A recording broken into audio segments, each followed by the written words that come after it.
and we're going to move on to welcome back Roderick Yao. Roderick is working at Google. He graduated from Bentley with a master's in IT.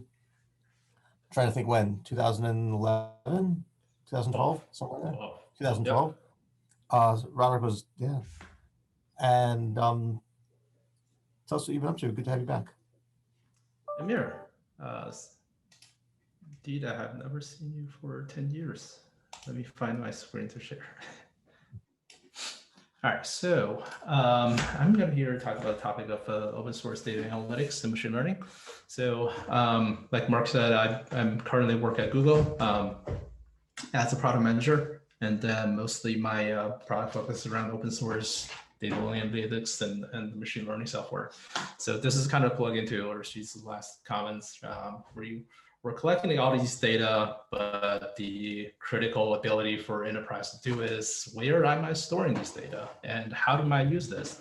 Since if you're processing a few terabytes of data or a few petabytes of database, it's impossible on most of the database that you have these days. So we're going to touch on that.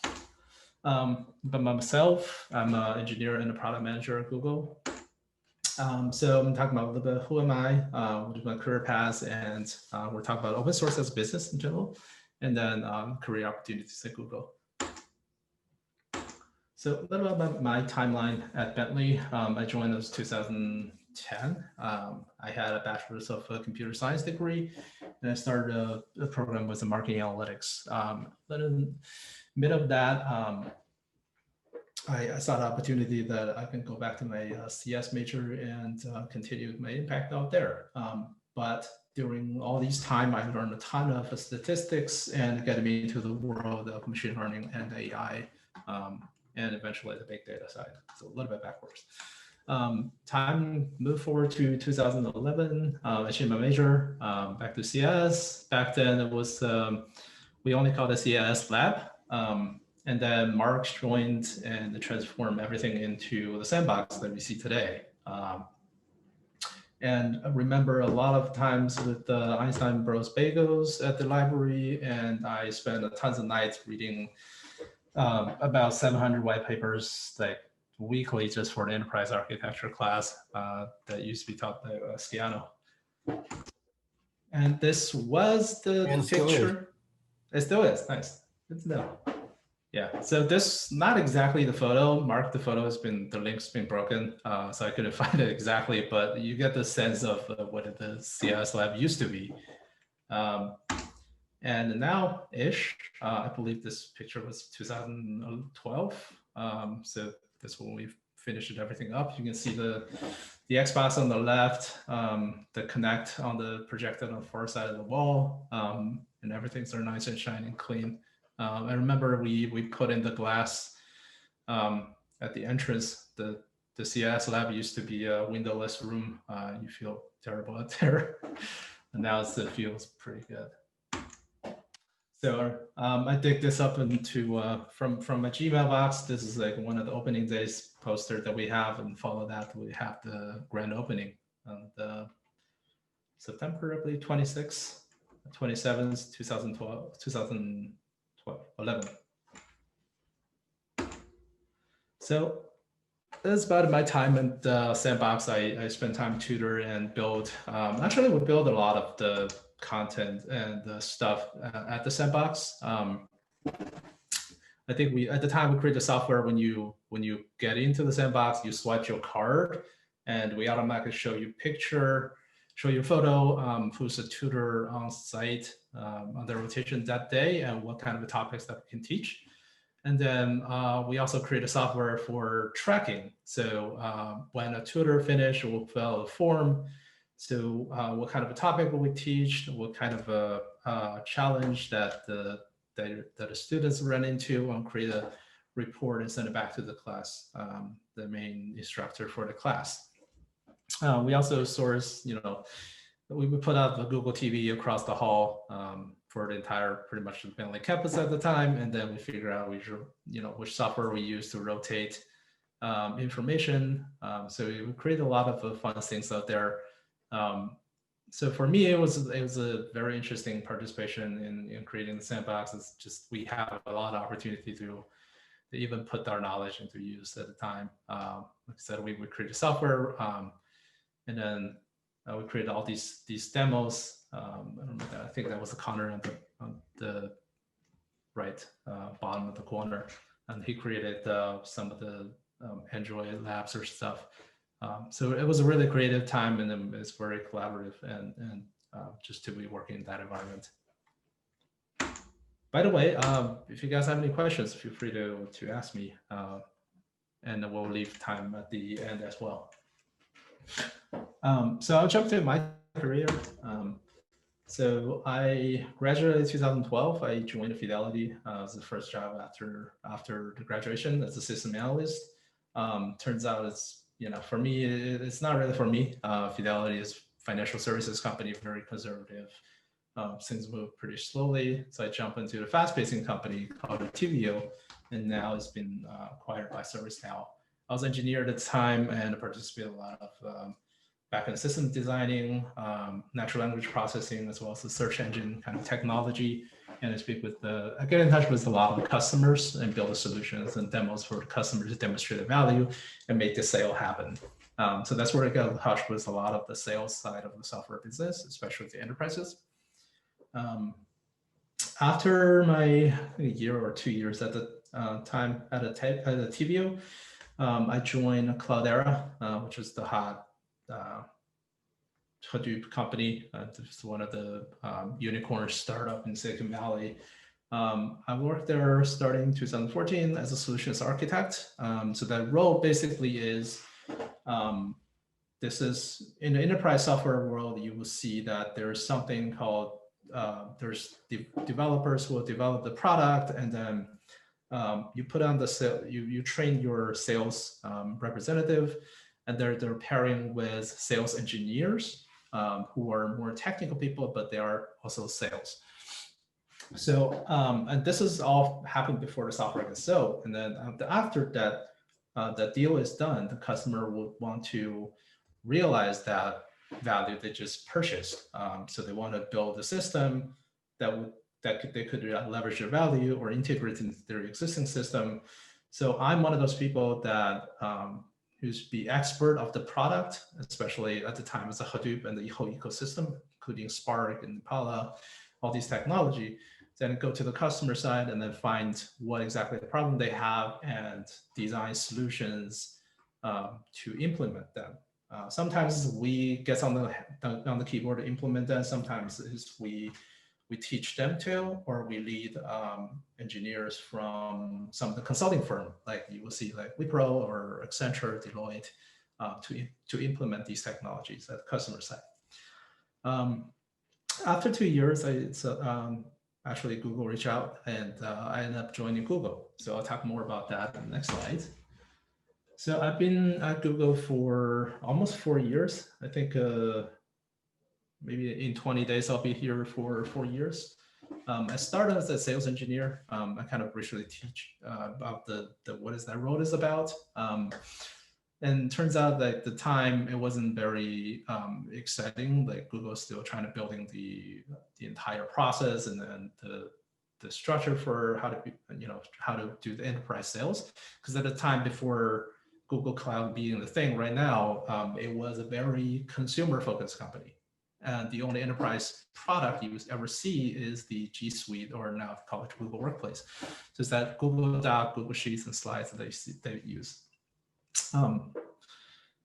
Yeah, it was very consumer focused, and then they're trying to figure out how to sell to enterprise because the user is very different. As a consumer product, you, like me as a consumer, if I like the product, I use the product, I like the product, I pay for the product.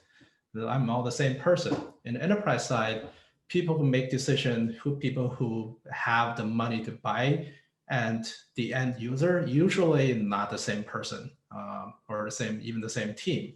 So this creates a lot of complexity in sales. So you would see sales engineer as a role in these organizations that does enterprise software. A couple months later, I decided to go back to my roots for a solution architect. They actually call it data engineer, just because we're focusing on big data software. So the organization we call it professional services organization.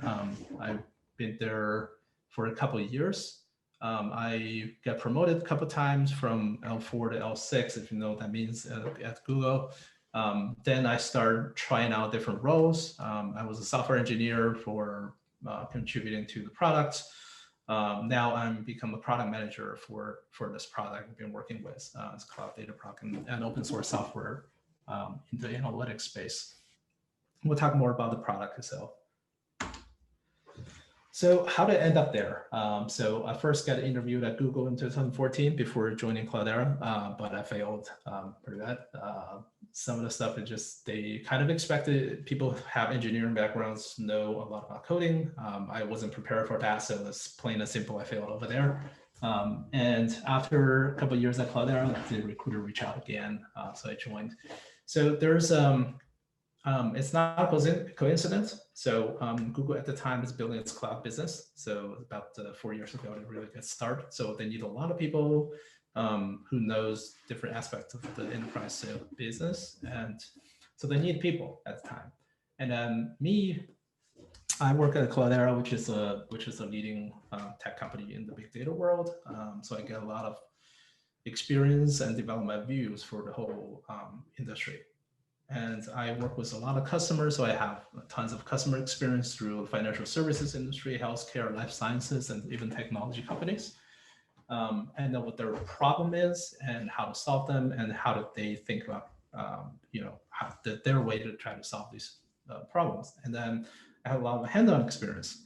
And the most importantly, at the time I decided to join Google is that I need to understand myself. So as engineers, sometimes you feel like, okay, I can work for any companies, but I know myself, like I like the backend side, I like processing data and applying data, and I like the enterprise side of the world. So that means I'm not going to join at the time, at least. My thoughts will probably change later, but that pretty much concludes. At the time, I won't joining Instagram or Facebook, these internet companies. Now things changed. These internet companies also develop a lot of enterprise grade technology, but that's a totally different story. So all these lessons are learned. Like I said, the last point is know yourself, know your passion. What is your strength, right? If you're good at coding, that's good. But if you're too outgoing, you can try to become a sales engineer, a product manager, a developer advocate, even become an instructor. And the other thing is there's a leader and a supporter in each of the role. Sometimes, most of the time, you're both. So you're not just in the culture we're living in, a lot of times you're trying to be the leader, but really you have to play both roles and you have to play them really well. In some initiative, you're the leader.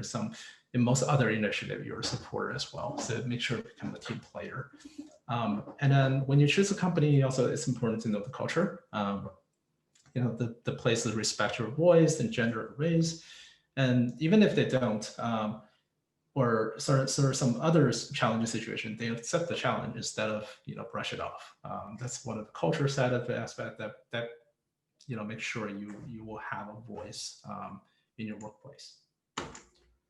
So another more lessons just for fun. Don't get too excited.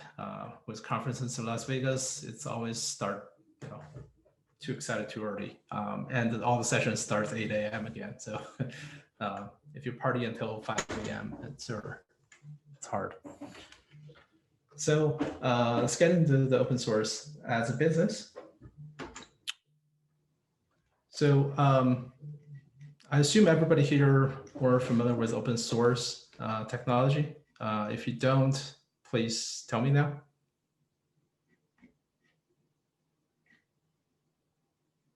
Okay, more? Please explain it. All right, I'll just do that. So as a software and the code, there's a copyright, right? If you find something on the Stack Overflow, for example, or if you do a search, how do I solve a problem? That there's an exact code snippet someone posted. and that solves the exact problem that you're facing. It doesn't mean you can just use it. If you copy paste, you work for a company and you copy paste that piece of code without inspecting the license with it, you probably get into a lot of big trouble. And that's where some of the open source challenge come from. That's the open source license that you hear, right? So some of the software you found online, they have their source opened, but they have a specific license. For example, early version of Linux and some of the Linux, I don't remember which one, has like GPL license.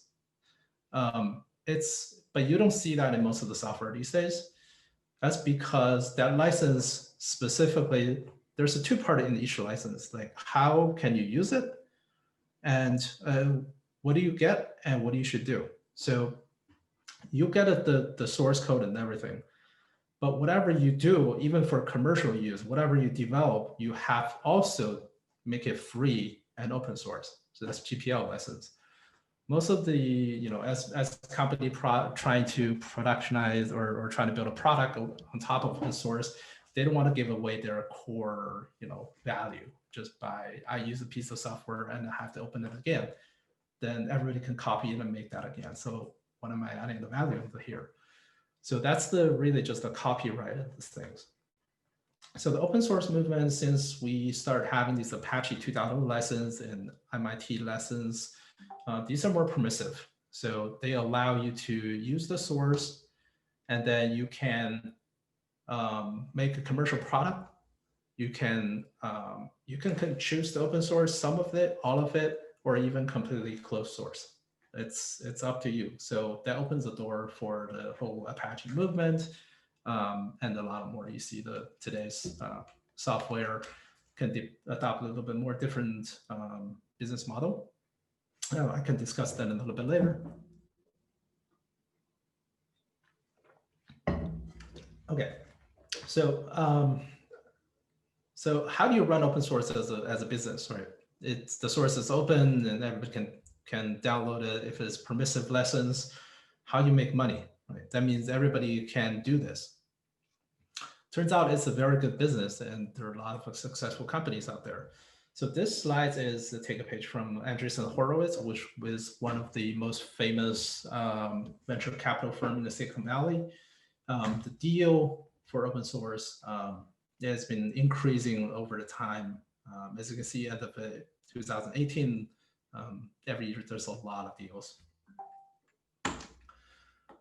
And among these deals, right, the yellow line really is the total, the deal size, and there's like a number of deals. And the market is actually growing, both in terms of IPO activities as well as the merger and acquisition activities. So the most famous one you can think of, the most successful open source company is Red Hat, right? You're using a Linux and they provided support at the beginning. They start building their own distribution. They continue to open source it, but they also support open source, the Red Hat Linux for enterprise. Right. Among these, Cloudera is one of them. There's a lot of big names here.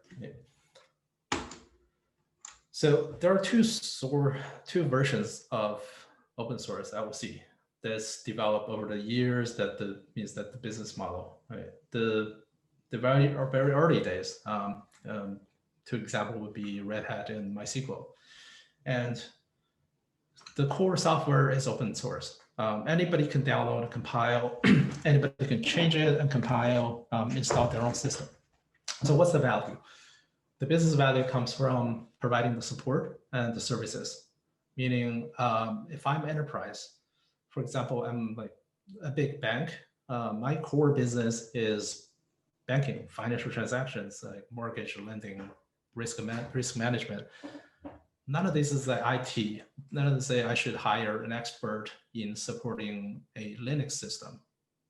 So if you want to offload that kind of activities, you can hire, you can buy the licensed version from Red Hat and get their enterprise support, and even have like their professional services engineers come outside to help you. And this is like the very early days. Obviously, Red Hat was very successful in that it's built a model and now being acquired, merged with IBM. In recent years, right, there's a 2.0 version of open source activities. So that means on top of support and services, right, these are very people-heavy business. And you want to have this core piece of software open source. But on top of that, you want to add more value. So that value could be a managed service. So that means I do not have to install I don't have to get an expert just to install MongoDB, for example, on the cluster, right? Because not everybody knows how did that work exactly. If you're just a system admin for Oracle database, you don't necessarily know what the requirements for MongoDB. So one of these value add-on services, MongoDB, that's their product Atlas, is that it's deployed on cloud automatically. There's no setup. You provide more value by optimizing the things behind the scene. This is called an open core model, where the core of the software, the functionality all works fine. These are open source, everybody can contribute to, can download to. Very capable, company, tech-savvy companies, Silicon Valley, like Uber, may just, download the open source version, and their engineer would, continue to expand the features just to support them. But a very traditional company, for example, like a bank who doesn't have the talent to do this, would just pay Mongo to have this version that works fine. So that's the open source, the open core model. There's a lot of very successful companies these days that does this. Snowflake, they just won the IPO this year, is one good example. DataStax, Confluent. So at Google, most of the open source initiative is focused on big data processing, machine learning, and container orchestration, which is the Kubernetes that you hear from. So we work with a whole ecosystem of open source technologies, right? So that includes all the way from programming language, operating system, developer tools, and data analytic tools, and didn't show anything on the ML and AI side, but there are more developments in that space as well. So my journey on open source projects, I start off as a professional services side. I'm being big data expert. So I spent years to dig my knowledge and become the expert in there. And then I started leading more. As you see more and more people struggling with this, and our colleagues who work on this, I start develop this practice, find a common problem, find a common solution, and teach people more about this around the globe.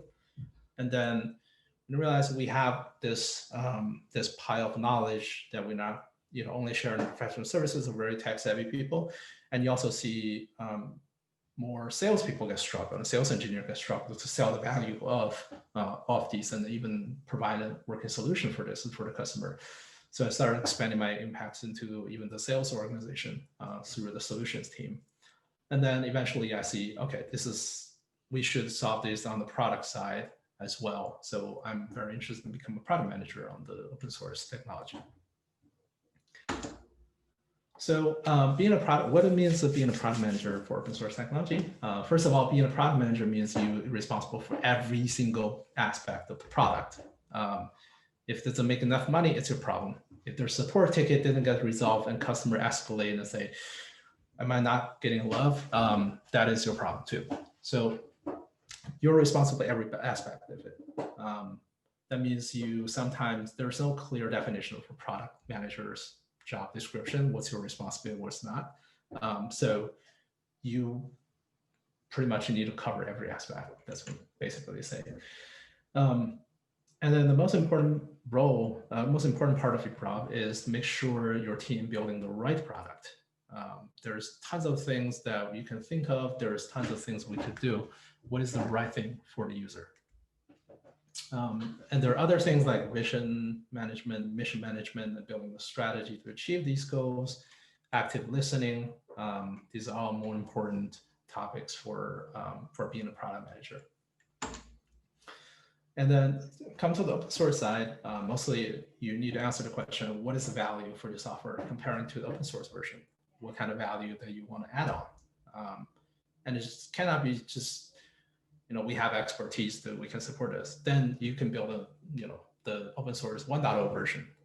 Or do you want to spend a little bit extra mile to make sure that all the peripheral services like login, monitoring, billing, security, easy to get data in and out of your system as additional value. This is harder to do, but it gets you more value. Customer paid more for this.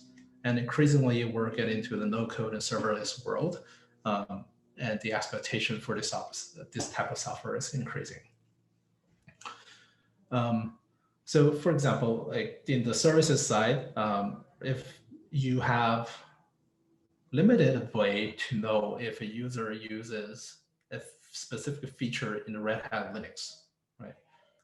So the feedback loop is kind of broken over there. The customer, unless you have a problem, the customer don't have an incentive to let you know I'm using this feature. That means if you're building a product for the open source 1.0, you don't know if this product is being used or not being used. Should you continue to invest or you just discontinue it? In the SaaS model, everything can be tracked. I'm not saying we're getting to that every click gets tracked state, but that's where we're trying to achieve to. So this will give you the ability to say, okay, just focus on the most important aspect of it.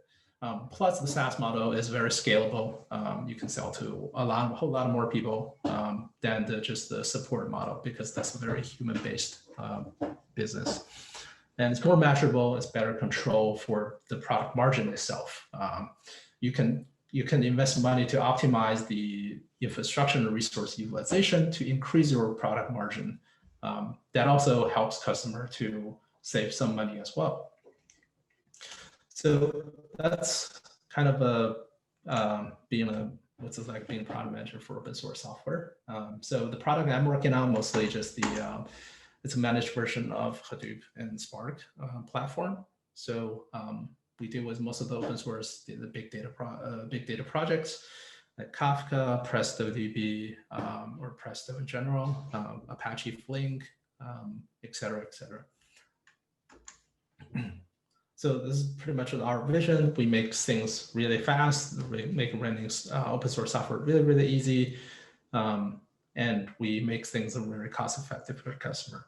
And the fast side is just we can spin up 100 node or Hadoop cluster in like 90 seconds. So this, don't get into too much of the details. This enables you more different architecture and more flexibility for running open source software. So how do you get an internship at Google or even a job? Watch the movie. But also, we have two types of internships every year. There's engineering and technology side. So I list out a few roles that this type of internship mostly focused on.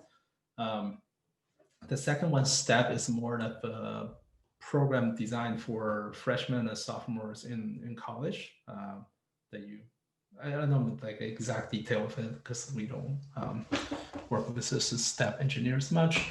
But here's the other aspect of engineering job that we'll hire.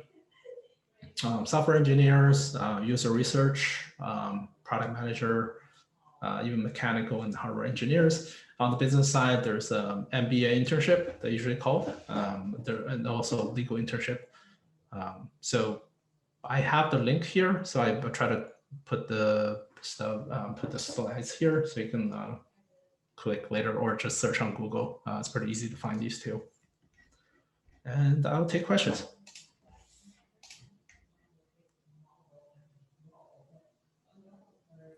Roderick, thank you. If you can turn your screen off so we can see each other, that'd be great. And maybe you can put those links in the chat along with your own LinkedIn page so people can reach out to you again. Good. So comments or questions or thoughts about Roderick's experiences at Google?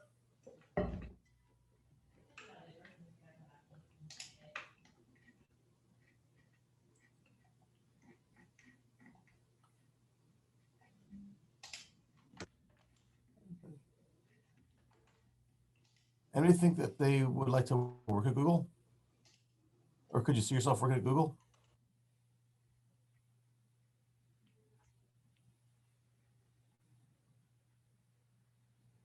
Lorenzo, what do you think?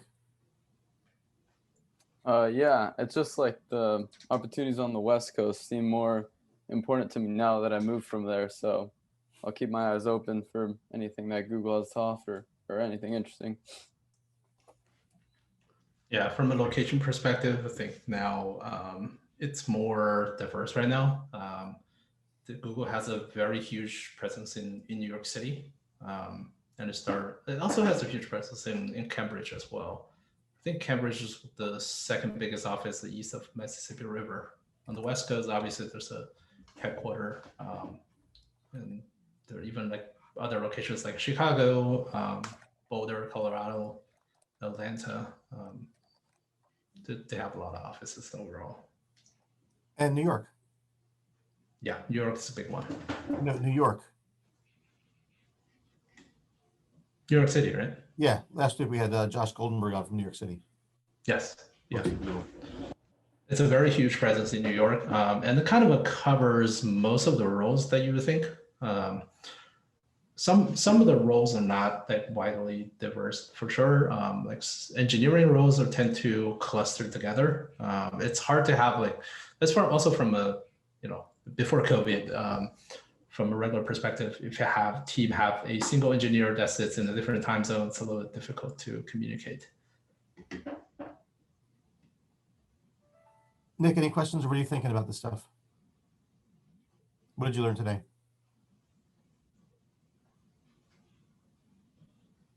Asking me or? No, I'm asking Nick, who's 2 boxes underneath you on my screen.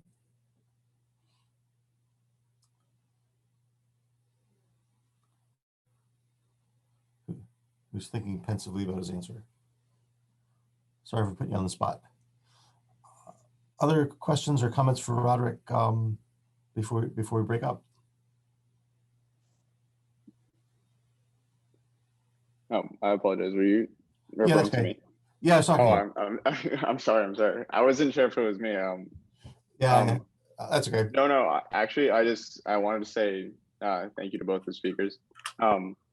It was actually really helpful to hear, at least if I'm not as inclined in the like deep technological part of the presentation. I think it's very helpful to hear at least kind of like what your career path has been and your perspective from that.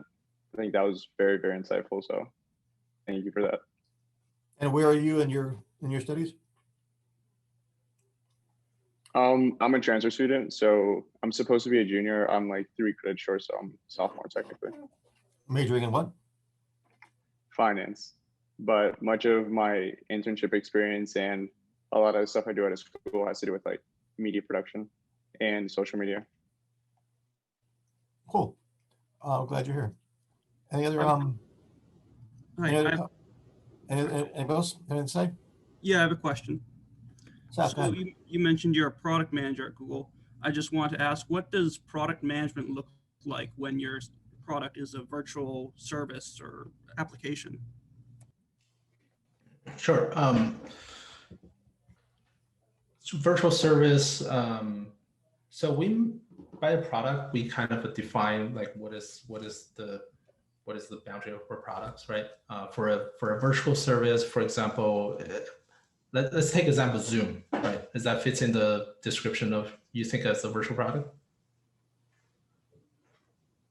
Okay, so let's say Zoom. How do you the first thing is like how did the product who the product serves, right? What kind of problem this solves, right? That's the core problem. Like each product needs to solve a problem, a real use case problem.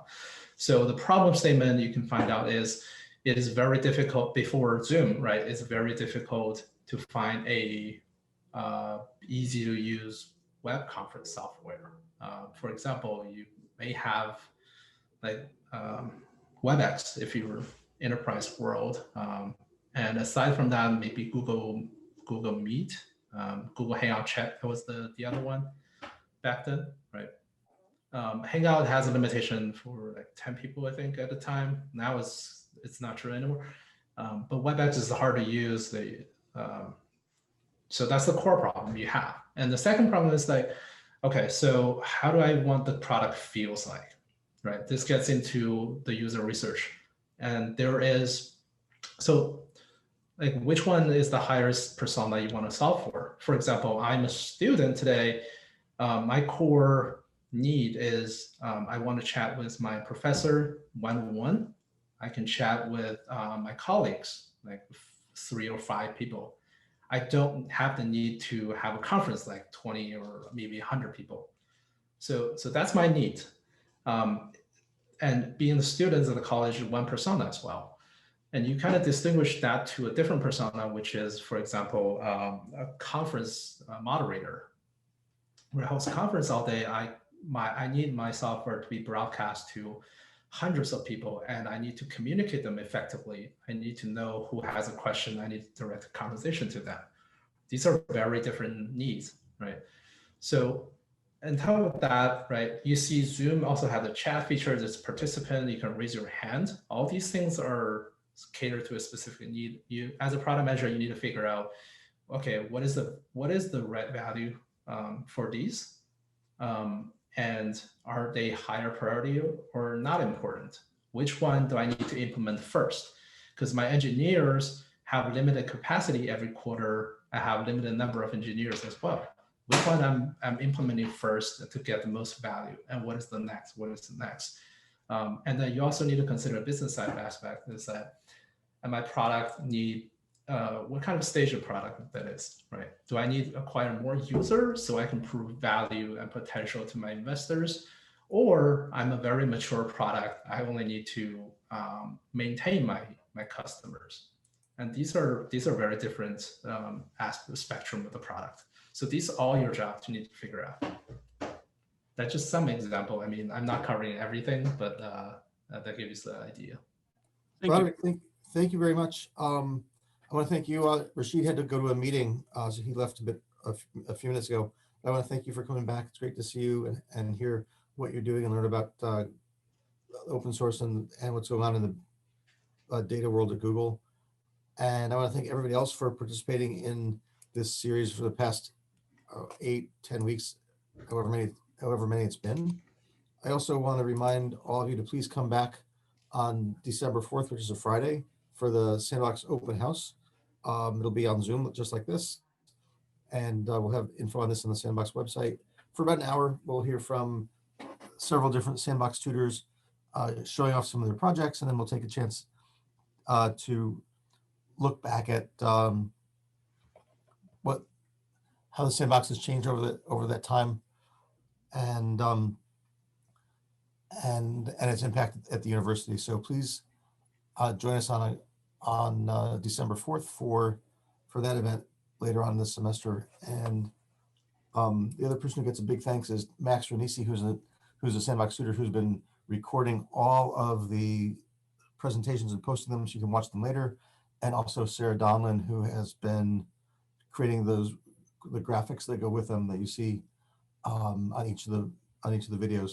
So to all of you, thank you. And thanks to Janet L., who popped in a bit earlier but isn't here, from the Pulse for Career Center at Bentley, and to the alumni and friends office who helped us with some of the arrangements to make this series possible as well. And to all of you, thank you very much, and have a great afternoon and a great Thanksgiving.